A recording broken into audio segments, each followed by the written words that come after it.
जो हमारे पूरे दुनिया के बौद्धों का आस्था का केंद्र है, जहाँ तथागत बुद्ध को ज्ञान की प्राप्ति हुई, वो महाबोधि टेम्पल, उसके अंदर 4 पुजारी ब्राह्मण बिठा रखे हैं, 4 बौद्ध भिक्षु हैं। बौद्धों की आस्था का केंद्र महाबोधि टेम्पल, वो बीटी एक्ट को रिपील करने की एक आंदोलन चल रहा है, जिसमें अनेकों बौद्ध भिक्षु और उपासक भूख हड़ताल पे बैठे। क्रमिक भूख हड़ताल चल रही है 12 तारीख से, लेकिन सरकार के ऊपर कान पे बिल्कुल चूं नहीं चल रही है। डरने की जरूरत नहीं है, डर के आगे ही जीत है। जो डर गया समझो मर गया। वो शोले का जो डायलॉग है वो केवल डायलॉग नहीं है, सच्चाई तो है। मैं उसे बड़े नज़दीक से देखा है। जो डर गया तो समझो मर गया, क्योंकि डराने की कोशिश हमें भी अनेकों बार हुई है। हमने तय किया हम कुर्सी छोड़ सकते हैं, पर हम लोग चर्चा कर रहे हैं social media, public media and challenges. मैं समझता हूँ जितनी जरूरत कुर्बानी की आज़ादी के लिए पड़ती है, फिर से दोहरा रहा हूँ, जितनी जरूरत कुर्बानी की आज़ादी के लिए पड़ती है, मेरा मानना उससे ज़्यादा जरूरत कुर्बानी की आज़ादी को बचाए रखने के लिए पड़ती है। तो हम लोग आधी बात तो समझ लिए और आधी बात को हमने छोड़ दिया। भाई जिनसे आज़ादी चाहिए थी वो हमारे दुश्मन सामने हैं, दिखते थे ये दुश्मन है, उनको पहचानने की अलग से कोई जरूरत नहीं थी। पता था कि भाई इनके साथ में लड़ाई है। लेकिन आज तो दुश्मन आपके बीच में से पैदा हो गए। जो लोग डेमोक्रेसी की बात करते थे, जो लोग आपातकाल की को पानी पी पी कर कोसते रहते हैं, आज भी कोसते रहते हैं। कभी वो उस आज आपातकाल की तुलना आज के अघोषित आपातकाल से भी कर लें। कभी वो पब्लिक से भी तो पूछे कि उस वक्त जब आपातकाल 1975 में लगा, वो दौर ज्यादा अच्छा था, या जब आज घोषित रूप से आपातकाल नहीं है, क्या आज का दौर वो उस दौर से ज्यादा बेहतर है? जब लोग चारों तरफ से थक जाते हैं तो न्याय के लिए कोर्ट में जाते हैं, और अगर कोर्ट आस्था के ऊपर जजमेंट देना शुरू कर दे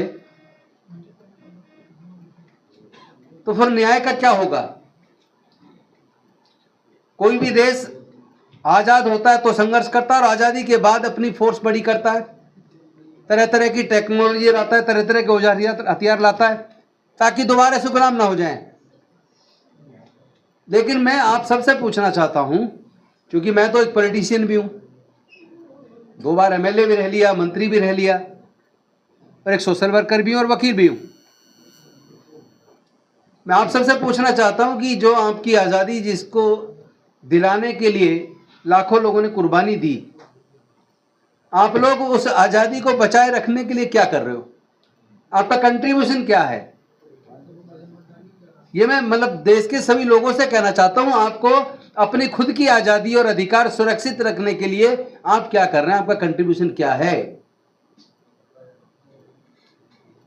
धर्म के नाम पे आपको अंधा कर दिया गया है, आस्था के नाम पे अंधा करके आपको सवाल पूछने पर पूरी तरह प्रतिबंध लगा दिया गया है, और आपकी हालत बिल्कुल उसी पक्षी की तरह हो गई है जिसके तानाशाह एक एक पंख नोच लेता है और दाना डालता रहता है।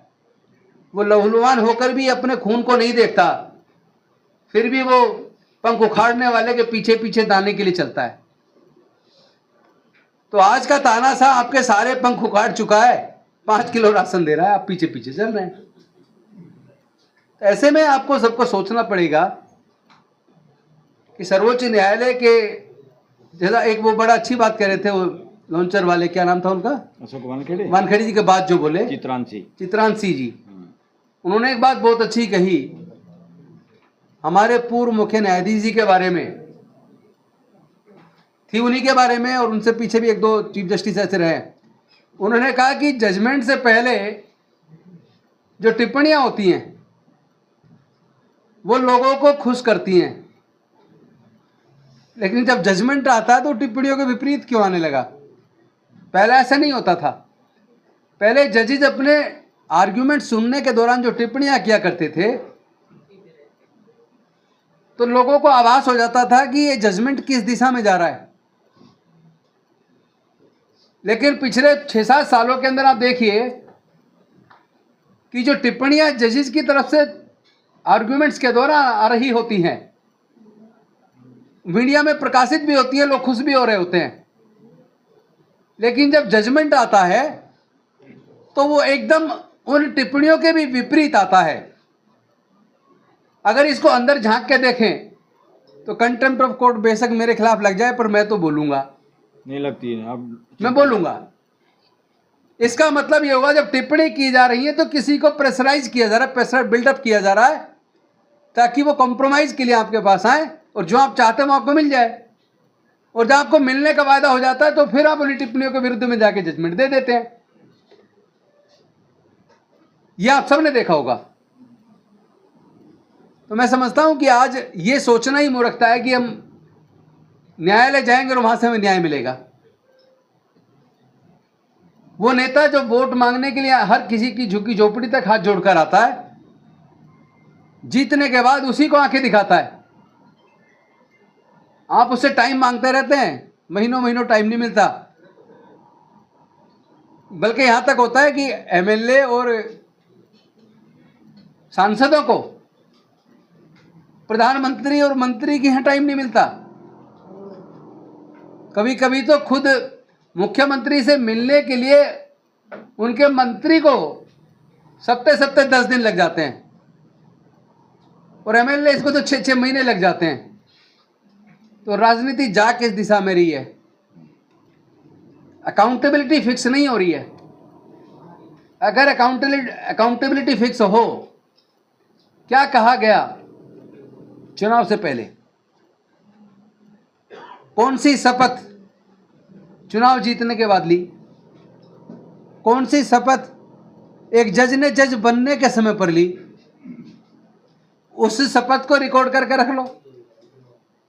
और फिर वो जब अपना एक्शन करता है, डिसीजंस लेता है, चाहे वो मंत्री हो, एमपी हो, एमएलए हो, चाहे जज हो,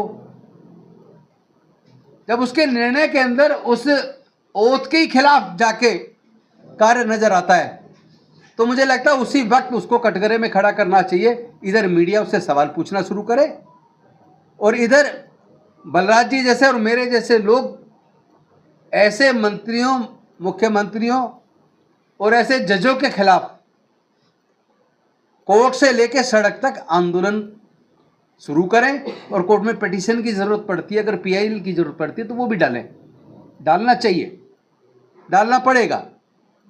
और आज जो ये मंच आपके लिए दिया, इसीलिए दिया है क्योंकि आप सोशल मीडिया या पब्लिक मीडिया, आप लोग जनता की आवाज जनता तक पहुंचा रहे हैं। आप केवल सरकार की आवाज नहीं पहुंचा रहे, बल्कि आप जनता की आवाज जनता तक पहुंचा रहे हैं और जनता के मुद्दे सरकार तक पहुंचा रहे हैं। आपका रोल बहुत बेहद महत्वपूर्ण है, और उस रोल में अगर आपके ऊपर कोई आंच आती है तो ये हमारा जो एडवोकेट्स का फोरम है, आपके खिलाफ होने वाली अन्यायकारी, दमनकारी कार्रवाई के खिलाफ हम लोग आपके साथ आपकी लड़ाई को लड़ेंगे। आपको डरने की जरूरत नहीं है, ये हम आपको कहने के लिए आ जाएं। आपको डरने की जरूरत नहीं है। हम एडवोकेट्स लोग कोर्ट के अंदर भी जरूरत पड़ेगी या जिस फोरम पे भी जरूरत पड़ेगी, आपकी भी लड़ाई लड़ेंगे। आप लोग सच्चाई के तरीके से दिखाना जारी रखें और जनता की आवाज़ को सरकार के और न्यायालयों के कान तक पहुंचाने का काम जारी रखें। डरने की ज़रूरत नहीं है, डर के आगे ही जीत है। जो डर गया समझो मर गया, वो शोले का जो डायलॉग है वो केवल डायलॉग नहीं है, सच्चाई तो है। मैं उसे बड़े नज़दीक से देखा है, जो डर गया तो समझो मर गया। क्योंकि डराने की कोशिश हमें भी अनेकों बार हुई है। हमने तय किया हम कुर्सी छोड़ सकते हैं पर डरेंगे नहीं, डरेंगे नहीं, बिकेंगे नहीं, झुकेंगे नहीं, और अपने मुद्दों पे लड़ते रहेंगे। और यही उम्मीद मैं आप सबसे भी करता हूँ, क्योंकि लंबी केवल बात करने का कोई फ़ायदा नहीं है। जहाँ राइट्स हैं वहाँ ड्यूटीज़ भी हैं, तो राइट्स के साथ साथ ड्यूटीज़ का भी ध्यान रखना चाहिए। जैसा कि आप कोई न्यूज़ जब बनाते हैं और डालते हैं सोशल मीडिया पे, अपने यूट्यूब चैनल पे, तो कई बार क्या होता है कि आप जो लिखते हैं ऊपर आकर्षित करने के लिए ऐसे शब्द लिखते हैं, जब पढ़ते हैं तो उसमें उसके बिल्कुल उलट मिलता है। ऐसा नहीं करना चाहिए। फिर आप में और उन जजों की टिप्पणी में अंतर क्या रह गया? जो बोल कुछ हो रहा है, दिखा कुछ हो रहा है और अंदर कुछ और है। तो ये आपको भी देखना पड़ेगा। एक तो सनसनी फैलाने वाला ऐसे शब्दों का इस्तेमाल करने की बजाय सच को सच्चाई तरीके से दिखाएं। ठीक है, आकर्षित करने वाले शब्दों का इस्तेमाल करें, पर ऐसा भी ना हो कि आप बोल कुछ और रहे, लिख कुछ और रहे और अंदर कुछ मटेरियल कुछ और है। इसमें आपको भी ध्यान रखना है, क्योंकि आपकी भी मदद तब तक की जा सकती है जब तक आप सच्चाई के साथ हैं। आप भी अगर कोई भड़काऊ बात करेंगे तो जो कार्रवाई मेरे खिलाफ हो सकती है वो आपके खिलाफ भी हो सकती है, वो नेता के मंत्री के खिलाफ भी हो सकती है, वो मुख्यमंत्री के खिलाफ भी हो सकती है, और वो सुप्रीम कोर्ट के चीफ जस्टिस के खिलाफ भी हो सकती है। और मैं बिल्कुल इस बात को पसंद नहीं कर रहा हूं कि जो अभी पिछले दोनों हाई कोर्ट जज के खिलाफ लोकपाल ने एक नोटिस जारी किया और माननीय सर्वोच्च न्यायालय ने उस नोटिस को रद्द कर दिया, और साथ में ये भी कहा और लोग डर जाएंगे आपके सामने, हम न्यायपालिका आपके सामने डरेगी नहीं। ये chief justice of India, would be chief justice of India बोल रहे हैं कि ये और लोग आपके सामने डर जाएंगे, आपसे डर जाएंगे, पर हम आपके सामने डरने वाले नहीं है। लोकपाल को कोई अधिकार नहीं है हमारे खिलाफ। भाई लोकपाल को अधिकार नहीं है, पर तुम्हारे खिलाफ तुम ही जांच करोगे। ये अधिकार तुम्हें किसने दे दिया? ये अधिकार किसने दे दिया आपको कि आपके खिलाफ कोई महिला एट्रोसिटी का केस बनाए, आरोप लगाए छेड़छाड़ का या बदतमीजी करने का, और उसकी जांच भी आप खुद करें?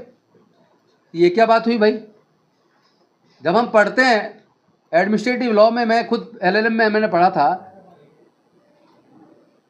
फिर प्रिंसिपल ऑफ नेचुरल जस्टिस, तो प्रिंसिपल ऑफ नेचुरल जस्टिस तो ये कहता है कि भाई जिसके खिलाफ शिकायत है वो खुद जांच ना करे, बिल्कुल, और दोषी को सुनवाई का पूरा मौका मिलना चाहिए, फेयर प्ले इन एक्शन होना चाहिए। ये 3 सिद्धांत हैं, एक फेयर प्ले इन एक्शन, दूसरा हियरिंग, जो सुनवाई का मौका मिलना चाहिए। अब आप जब अपने आप खुद जब निर्णय देते हैं, आप कटघरे में खड़ा करते हैं अधिकारियों को, तब आप ये कहते हैं कि there is clear cut violation of principle of natural justice. तो जिस बात को आप उन अधिकारियों के लिए कह रहे हो कि आप ही के खिलाफ केस किया और आप ही ने जांच करके अपने आप को साफ निकाल लिया, और उल्टा उस बेचारे कर्मचारी को सजा दे दी, उसको सस्पेंड कर दिया। तो भैया जब आप उस अधिकारी के बारे में उस केस को सुनते वक्त ये टिप्पणी, ये जजमेंट दे रहे हैं, तो फिर ये जजमेंट आप पे भी तो लागू होना चाहिए। जब आप ही के खिलाफ आरोप है तो फिर आप ही जांच क्यों कर रहे हो? कोई तो इंडिपेंडेंट एजेंसी जांच करे ना। तो लेकिन इस लड़ाई को लड़ना पड़ेगा, और इस लड़ाई को लड़ने में कुर्बानी की जरूरत पड़ेगी। तो हम में से मेरे जैसे साथी बहुत हैं जो तैयार हैं कुर्बानी के लिए। हम इस लड़ाई को लड़ेंगे, और चाहे जेल जाना पड़े, चाहे मरना पड़े, लड़ाई तो लड़नी है। मरना तो वैसे भी एक दिन सबको है, राजेंद्र गौतम को भी मरना है और मोदी जी को भी मरना है, और बुद्ध ने कहा हर चीज़ अनित्य है। उधर BT एक्ट को रिपील कराने के लिए एक आंदोलन चल रहा है, आपको पता है। किसी आप बताइए, किसी के धार्मिक स्थल पे, क्या ईसाइयों के धार्मिक स्थल को संचालन करने की मैनेजमेंट कमेटी में कभी किसी हिंदू या मुसलमान को रखा जा सकता है? रखा गया पूरी दुनिया में? कहीं नहीं रखा गया। हिंदुओं के मंदिर के संचालन में मैनेजमेंट कमेटी में क्या किसी ईसाई या मुस्लिम को, किसी और को रखा गया? नहीं रखा गया। इसी तरह गुरुद्वारे के मैनेजमेंट में सिखों से ले किसी को नहीं रखा गया। तो जो हमारे पूरे दुनिया के बौद्धों का आस्था का केंद्र है, जहाँ तथागत बुद्ध को ज्ञान की प्राप्ति हुई, वो महाबोधि टेम्पल, उसके अंदर 4 पुजारी ब्राह्मण बिठा रखे हैं, 4 बौद्ध भिक्षु हैं। बौद्धों की आस्था का केंद्र महाबोधि टेम्पल, वो BT एक्ट को रिपील करने की एक आंदोलन चल रहा है, जिसमें अनेकों बौद्ध भिक्षु और उपासक भूख हड़ताल पे बैठे। क्रमिक भूख हड़ताल चल रही है 12 तारीख से, लेकिन सरकार के ऊपर कान पे बिल्कुल चूं नहीं चल रही है। तो मैं चाहता हूँ आपके माध्यम से वो बात भी लोगों तक जानी चाहिए कि बुद्धिस्ट जो टेम्पल है, महाबोधि टेम्पल, जहाँ तथागत बुद्ध को ज्ञान की प्राप्ति हुई, उसका पूरा संचालन केवल बौद्धों के हाथ में आना चाहिए। आपने तो जाके वहाँ बाबरी मस्जिद तोड़ी ये कह के कि यहाँ मंदिर, यहाँ रामलला पैदा हुए, यहाँ मंदिर था, जबकि सारे अवशेष में खुदाई में बुद्ध के निकले। वो तो साकेत नगरी थी। तो आपके माध्यम से मैं चाहता हूँ ये बात भी देश के कोने कोने में और सत्ता तक और न्यायालयों तक जानी चाहिए कि भाई ये बौद्ध मंदिर, ये बौद्धों को ही उसका मैनेजमेंट मिलना चाहिए, और उस लड़ाई को हम लोग लड़ रहे हैं। मैं खुद वहाँ जाने वाला हूँ जल्दी, और मैं आह्वान करता हूँ कि आप सच्चाई की लड़ाई लड़ते रहिए, जहाँ हमारी ज़रूरत पड़ेगी हम लोग आपके साथ हर हाल में हर तरीके से जैसे हैं उपलब्ध रहेंगे और इस लड़ाई को लड़ेंगे। बहुत बहुत धन्यवाद, शुक्रिया। जय हिंद, जय भीम, जय भारत।